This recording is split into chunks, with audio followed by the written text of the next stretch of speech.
आदिवासी बांधवांचे 19 मागण्यांसाठी लाँग मार्च शहापूर ते मुंबई मंत्रालय सुरू होणार आहे। यासाठी एकूण आदिवासींच्या 19 मागण्या आहेत। त्यामध्ये बंजारा समाज असो का धनगर समाज असो यांना आदिवासी प्रवर्गातून आरक्षण न देणे हा एक प्रमुख मागणी आहे। आपल्यासोबत आता सध्या त्यांचे युवा मोर्चाचे आदिवासी युवा मोर्चा परिषदेचे अध्यक्ष देखील आहेत, त्यांच्याकडून आपण आणखी जाणून घेणार आहोत। काय सांगाल का तुमचा जो हा मोर्चा आहे शहापूरपासून ते मंत्रालयापर्यंत जाणार आहे, काय मागण्या तुमच्या घेऊन जाणार? आपण बघतोय आता काही दिवसांपूर्वी कोणाला तरी खुश ठेवण्यासाठी राज्य शासनाने एक हैदराबाद गॅजेट लागू करायचं आश्वासन दिलं, पण ते गॅजेटच्या माध्यमातून जो बंजारा समाज ऑलरेडी त्यांना NT आरक्षण आहे, तरी तो म्हणतो की या गॅजेटच्या माध्यमातून आम्हाला आदिवासींचं आरक्षण पाहिजे। म्हणजे आदिवासींचं आरक्षण प्रत्येकाला खिरापत वाटलेली, कोणी यायचं आमच्या ताटाचं खाण्याचा प्रयत्न करायचा, त्यामुळं आमच्या ताटातला आम्ही कोणाला देणार नाही। आणि तो हैदराबादचा गॅजेट आहे त्याच्यावरती भारत चालत नाही।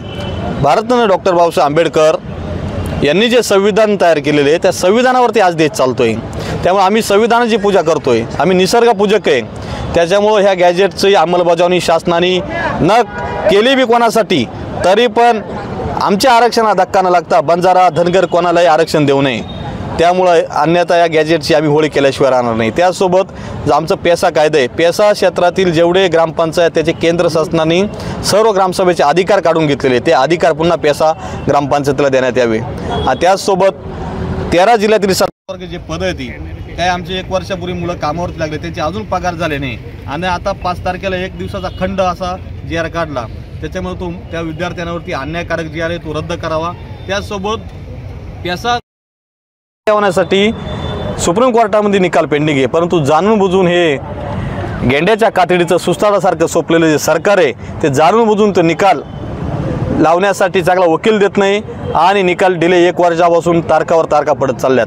त्यामुळे तो आमचा एक निकाल लागला पाहिजे। माननीय सुप्रीम कोर्टाने 6 जुलै 2017ला जो निकाल दिला आहे का बोगसांनी बळकवलेल्या खऱ्या आदिवासी जागा रिक्त करून खऱ्या आदिवासीची नोकर पदभरती करून बोगसांना हाकलण्यात यावं, त्या निकालाची अजून अंमलबजावणी 12,500 पदांची भरती, बोगसांचा सुळसुळाट, कंत्राटी पद्धतीचा GR आहे, त्याच्यामुळे आमच्या आश्रमशाळेचे वर्ग 3 वर्ग 4च्या लोकांना अन्याय आहे। गायरान वन जमीनचे प्रश्न आहेत, वसतिगृह आश्रमशाळेचे प्रश्न आहेत। या सर्व मागण्यांना घेऊन आज आम्ही हे झोपलेल्या सरकारला जागे करण्यासाठी आज आम्ही मंत्रालयात जाणार आहे। आणि या माध्यमातून एकच सांगतो, राज्याचे मंत्री भुजबळ साहेब, जितेंद्र आव्हाड, धनंजय मुंडे, निलेश लंके असे जे बिगर आदिवासी आमदार खासदार आहेत त्यांनी बंजारा समाजाला आदिवासींचं आरक्षण मिळावं म्हणून पत्रावर केलं आहे मुख्यमंत्री महोदयांना, परंतु या सगळ्यांचा मी जाहीर निषेध करतो। यांना पण सांगतो तुम्हाला तुमचं आरक्षण आहे, तुम्ही त्याच्यात सुखी राहा, आमच्यापेक्षा उलट तुम्हाला जास्त आहे, उलट आमचं आरक्षण वाढून दिलं पाहिजे। त्यामुळे आज ज्यांनी बंजारा समाजाच्या आरक्षणाला पाठिंबा दिला आहे सगळ्यांचा जाहीर निषेध करतो। आणि आमचे 25 आमदार 4 खासदार हे सुस्ताडासारखे झोपलेले ती, त्यांना आदिवासी समाजाचे काही घेणं नाही, तोंडातून एक शब्दसुद्धा निघत नाही आणि मीडियावरती फक्त सारव करायचा प्रयत्न करतात। त्यामुळे आमचे आमदार खासदार या सगळ्या गोष्टीला जबाबदार आहे। त्यामुळे आमच्या आदिवासी आमदार खासदारांचा आम्ही जाहीर निषेध करतो, कारण ते आदिवासी सर्टिफिकेटवरती आदिवासी जागेवरती निवडून आले। शहापूर तालुक्यातून हा मोर्चा निघाला आहे, काय सांगाल थोडक्यात? आम्ही सर्व आदिवासी एकत्र आहोत। आमचं म्हणणं आहे की आम्ही कधी कुणाच्या नादी लागत नाही, आमच्या नादी कोणी लागू नये। यापूर्वी धनगर समाजाच्या विरोधात प्रचंड मोठा आंदोलन या ठिकाणी झालं, आपण सर्वांनी पाहिलं असेल।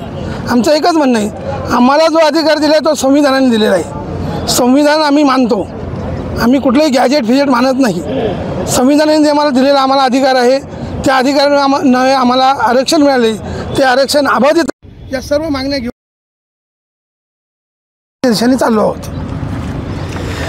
संविधानाने जो अधिकार दिला आहे, जे बाबासाहेबांनी जे अधिकार दिलेले आहेत त्या अधिकारानुसार आम्हाला आमचा हक्क मिळावा। हैदराबाद गॅजेटवरती आम्ही विश्वास ठेवत नाही अशी प्रतिक्रिया देखील यांनी केलेली आहे। उलगुला म्हणजे संघर्ष सुरू आहे आणि संघर्ष सुरूच राहणार अशी आदिवासी समाजाची देखील घोषणा देखील आहे। साम TV शहापूर। देश विदेशातील प्रत्येक घडामोडींचे लाईव्ह अपडेट मिळवण्यासाठी आता साम टीव्हीच्या सर्व सोशल मीडिया प्लॅटफॉर्मला लाईक, फॉलो आणि सबस्क्राईब करा। तसंच सर्व नोटिफिकेशनसाठी बेल आयकॉन प्रेस करायला विसरू नका।